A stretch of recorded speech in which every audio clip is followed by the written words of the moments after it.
वहीं केंद्रीय स्वास्थ्य मंत्री डॉक्टर हर्षवर्धन ने प्रेस कॉन्फ्रेंस करके कहा कि कोरोना से मृत्यु दर कम हो रही है और साथ ही सुविधाएं बढ़ाने की भी उन्होंने जिक्र किया है। सुनिए क्या कुछ कहा। कोविड डेडिकेटेड जब हॉस्पिटल का इंफ्रास्ट्रक्चर खड़ा किया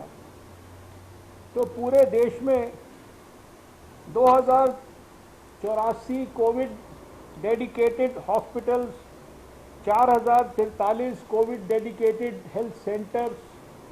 और 9313 कोविड केयर सेंटर्स और इनके अंदर 18 से 20 लाख तक बेड्स हम लोगों ने थोड़े ही समय के अंदर विकसित कर दिए। और सारे देश के अंदर हम, चाहे वो ऑक्सीजन सपोर्टेड बेड्स की ज़रूरत हो, चाहे वो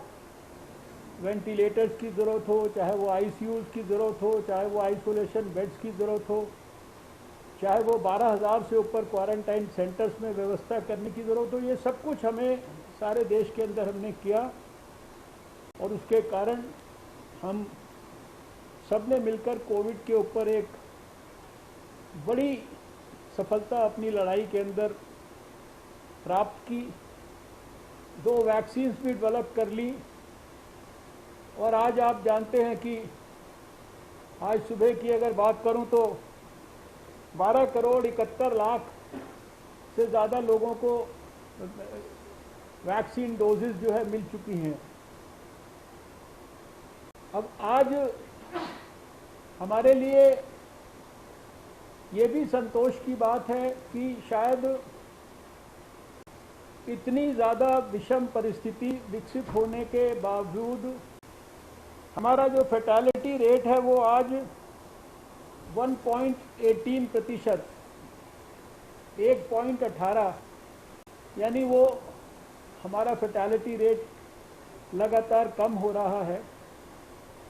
और जब हम इस बात का भी विश्लेषण करते हैं कि हमारे आज कितने मरीज देश में ऑक्सीजन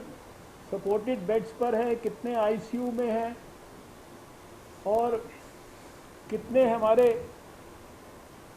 वेंटिलेटर्स पर हैं, तो मैंने आज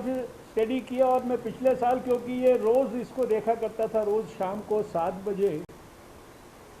तो ध्यान में आता है कि उसमें कोई बहुत बड़ा परिवर्तन नहीं आया है। और बल्कि मैं आज देख रहा था कि अगर देश में परसों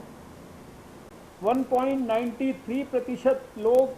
आईसीयू बेड्स में थे तो आज 1.75% है। और अगर परसों